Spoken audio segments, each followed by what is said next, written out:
जय हिंद साथियों, कैसे हो आप सभी। आई होप आप सभी लोग स्वस्थ होंगे और अच्छे से पढ़ाई कर रहे होंगे। तो दोस्तों, आज की वीडियो में शामिल हैं जीके और जीएस के 50 महत्वपूर्ण सवाल। तो वीडियो को लास्ट तक ध्यान से देखिएगा। चलिए पहला सवाल देखते हैं कि कुतुब मीनार का निर्माण किसने शुरू करवाया था। दोस्तों, कुतुब मीनार का निर्माण, ध्यान रखिएगा, कुतुबुद्दीन ऐबक ने लगभग 1199 ईस्वी में शुरू करवाया था। लेकिन ये कुतुब मीनार का निर्माण पूर्ण नहीं करवाया था। जो कुतुब मीनार का निर्माण पूर्ण करवाया था वो इल्तुतमिश ने करवाया था। ये ध्यान रखिएगा, जो कुतुब मीनार की शुरुआत की थी वो कुतुबुद्दीन ऐबक ने की थी। तो चलिए यहाँ पे ऑप्शन बी सही जवाब रहेगा। नेक्स्ट क्वेश्चन देखते हैं कि इंसान के हृदय में कुल कितने कोष्ठक होते हैं। तो जो हमारा हृदय होता है उसमें ध्यान रखिएगा कुल 4 कोष्ठक होते हैं। तो ऑप्शन यहाँ पे डी सही जवाब रहेगा। चलिए अगला सवाल देखते हैं कि राष्ट्रीय युवा दिवस किसकी जयंती पर मनाया जाता है।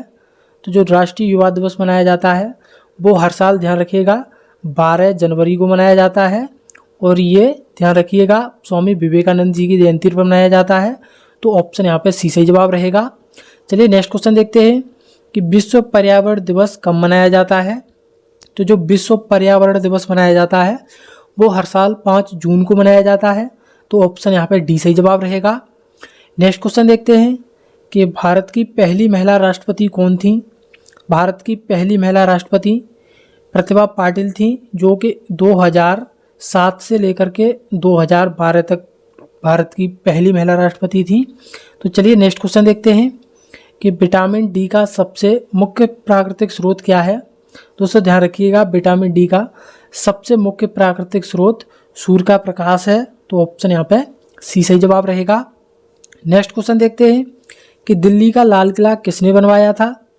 तो जो दिल्ली का लाल किला था वो शाहजहां ने बनवाया था। तो ऑप्शन यहाँ पे ए सही जवाब रहेगा।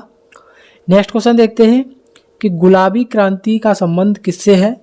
जो पिंक रिवॉल्यूशन है यानी गुलाबी क्रांति, वो ध्यान रखिएगा झींगा और प्याज उत्पादन से संबंधित है। तो ऑप्शन यहाँ पे डी सही जवाब रहेगा।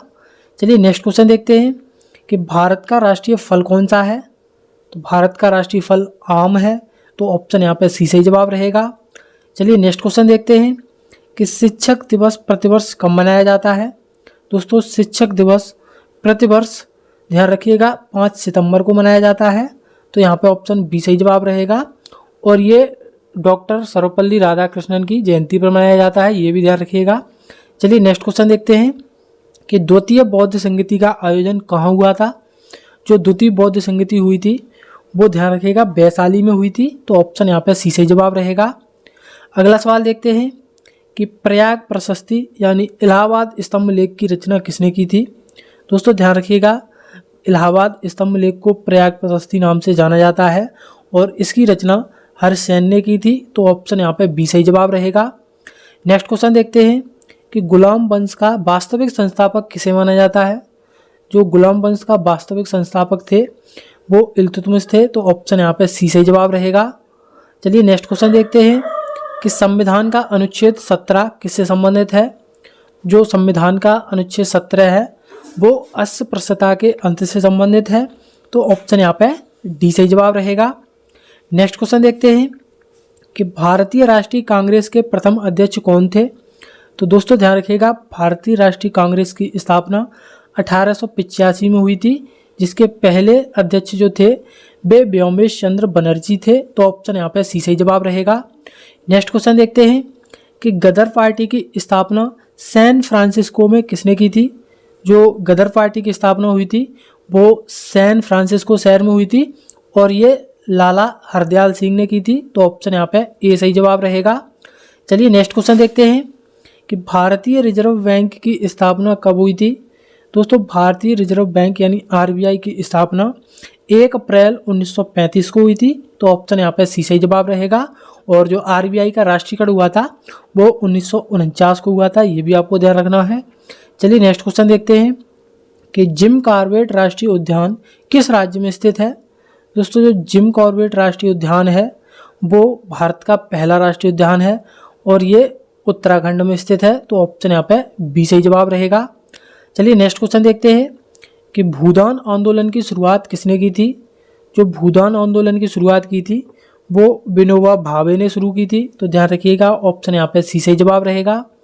नेक्स्ट क्वेश्चन देखते हैं कि काकोरी ट्रेन एक्शन किस वर्ष हुई थी, यानी जो काकोरी कांड हुआ था वो ध्यान रखिएगा 1925 में हुआ था। तो ऑप्शन यहाँ पे डी सही जवाब रहेगा।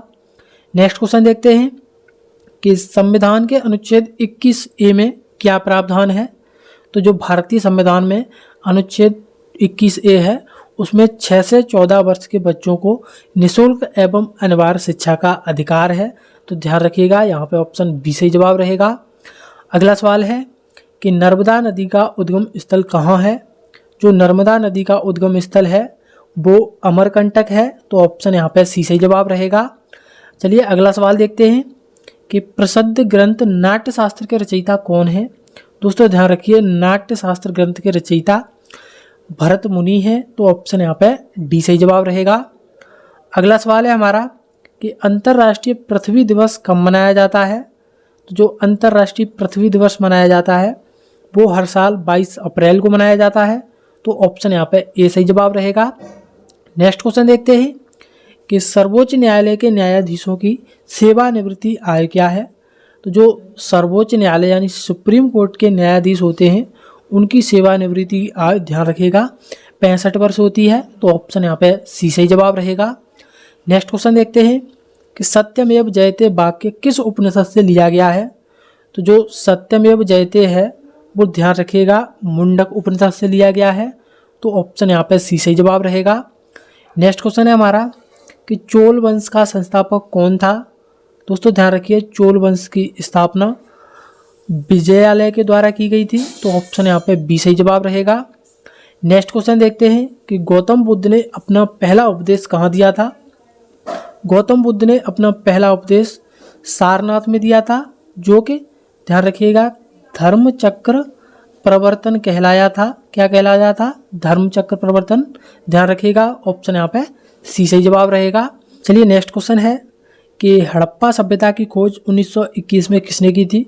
दोस्तों ध्यान रखिएगा जो हड़प्पा था वो सिंधु सभ्यता का पहला खोजा गया स्थल था जिसके नाम पर ही सिंधु सभ्यता का नाम हड़प्पा सभ्यता पड़ा और ये 1921 में खोजा गया और इसकी खोज दयाराम साहनी ने की थी। तो ऑप्शन यहाँ पे डी सही जवाब रहेगा। चलिए नेक्स्ट क्वेश्चन देखते हैं कि संविधान की आत्मा और कुंजी किसे कहा जाता है। तो जो संविधान की आत्मा और कुंजी कहा जाता है वो प्रस्तावना को कहा जाता है। तो ध्यान रखिएगा ऑप्शन यहाँ पे बी सही जवाब रहेगा। चलिए नेक्स्ट क्वेश्चन देखते हैं कि विश्व का सबसे बड़ा स्थलरुद्ध देश कौन सा है। तो जो विश्व का सबसे बड़ा स्थलरुद्ध देश है वो कजाकिस्तान है। तो ऑप्शन यहाँ पे बी सही जवाब रहेगा। नेक्स्ट क्वेश्चन देखते हैं कि मानव शरीर की सबसे बड़ी कोशिका कौन सी है। जो मानव शरीर की सबसे बड़ी कोशिका है वो अंडाणु है। तो ऑप्शन यहाँ पे सी सही जवाब रहेगा जिसे अंग्रेजी में ओवम बोलते हैं। चलिए नेक्स्ट क्वेश्चन देखते हैं कि विश्व का सबसे ऊंचा पठार कौन सा है। तो जो विश्व का सबसे ऊंचा पठार है वो तिब्बत का पठार है। तो ऑप्शन यहाँ बी सही जवाब रहेगा। नेक्स्ट क्वेश्चन देखते हैं कि प्रोटॉन की खोज का श्रेय किसे दिया जाता है। दोस्तों ध्यान रखिएगा प्रोटॉन की खोज का श्रेय रदरफोर्ड को दिया जाता है। तो ऑप्शन यहाँ पे ए सही जवाब रहेगा। अगला सवाल है हमारा कि माउंट एवरेस्ट पर चढ़ने वाली विश्व की पहली महिला कौन थी। दोस्तों माउंट एवरेस्ट पर चढ़ने वाली विश्व की पहली महिला जुनोको तोबेई थी। तो ऑप्शन यहाँ पे सी सही जवाब रहेगा। और यहाँ ये भी सवाल पूछा जाता है कि माउंट एवरेस्ट पर 2 बार चढ़ने वाली महिला कौन थी। तो वे संतोष यादव थी। ध्यान रखिएगा। चलिए नेक्स्ट क्वेश्चन देखते हैं कि दुनिया की सबसे गहरी समुद्री गर्त कौन सी है। तो दुनिया की सबसे गहरी समुद्री गर्त मेरियाना गर्त है। तो ऑप्शन यहाँ पे सी सही जवाब रहेगा। अगला सवाल देखते हैं कि विश्व का ऐसा कौन सा देश है जहाँ एक भी नदी नहीं है। दोस्तों ध्यान रखिएगा एक ऐसा देश है जहाँ पर एक भी नदी नहीं है वो सऊदी अरब है। तो ऑप्शन यहाँ पे बी सही जवाब रहेगा। नेक्स्ट क्वेश्चन देखते हैं कि शरीर में सबसे अधिक मात्रा में पाया जाने वाला तत्व कौन सा है। दोस्तों हमारे शरीर में सबसे अधिक मात्रा में पाया जाने वाला तत्व ऑक्सीजन है। तो ऑप्शन यहाँ पे हमारा सी सही जवाब रहेगा। नेक्स्ट क्वेश्चन देखते हैं कि इलेक्ट्रॉन की खोज किसने की थी। जो इलेक्ट्रॉन की खोज की थी वो जे थॉमसन ने की थी। तो ऑप्शन यहाँ पे हमारा बी सही जवाब रहेगा। नेक्स्ट क्वेश्चन देखते हैं कि ऑप्टिकल फाइबर किस सिद्धांत पर कार्य करता है। जो ऑप्टिकल फाइबर है वो ध्यान रखिएगा पूर्ण आंतरिक परावर्तन के सिद्धांत पर कार्य करता है। तो ऑप्शन यहाँ पे सी सही जवाब रहेगा। नेक्स्ट क्वेश्चन है हमारा कि विश्व का सबसे बड़ा फूल कौन सा है। तो जो विश्व का सबसे बड़ा फूल है वो रिफ्लेशिया है। तो ऑप्शन यहाँ पे बी सही जवाब रहेगा। नेक्स्ट क्वेश्चन देखते हैं कि शरीर का कौन सा अंग स्वयं को पुनः विकसित कर सकता है। तो ध्यान रखिएगा जो हमारे हृदय में यकृत होता है वो स्वयं को पुनः विकसित कर सकता है। तो ऑप्शन यहाँ पे सी सही जवाब रहेगा। अगला सवाल है हमारा कि महान मुगल सम्राट अकबर का मकबरा कहाँ स्थित है। दोस्तों ध्यान रखिएगा जो अकबर का मकबरा है वो आगरा के सिकंदरा में स्थित है। तो ऑप्शन यहाँ पे सी सही जवाब रहेगा।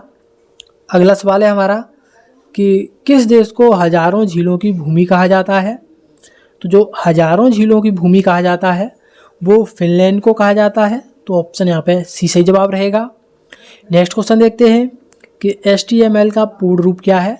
यानी जो HTML है उसकी फुल फॉर्म ध्यान रखिएगा हाइपर टेक्स्ट मार्कअप लैंग्वेज है। तो ऑप्शन यहाँ पे बी सही जवाब रहेगा। नेक्स्ट क्वेश्चन है कि सापेक्षता का सिद्धांत किसने प्रतिपादित किया था। तो जो सापेक्षता का सिद्धांत है वो अल्बर्ट आइंस्टीन ने प्रतिपादित किया था। तो ऑप्शन यहाँ पे सी सही जवाब रहेगा। अगला सवाल है हमारा कि रक्तचाप मापने वाले यंत्र को क्या कहते हैं।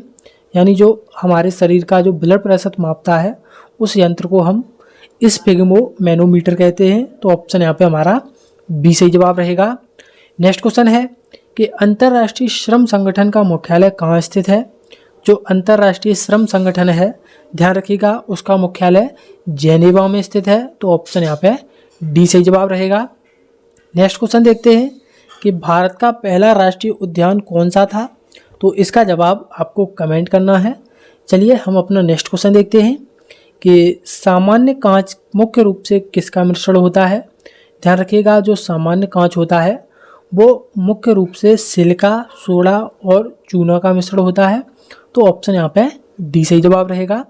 तो आज की वीडियो में बस इतना ही। उम्मीद करते हैं आपको वीडियो पसंद आई होगी। ऐसी डेली वीडियो देखने के लिए हमारे चैनल को सब्सक्राइब करना ना भूलें। हम मिलेंगे किसी नेक्स्ट वीडियो में, तब तक के लिए जय हिंद।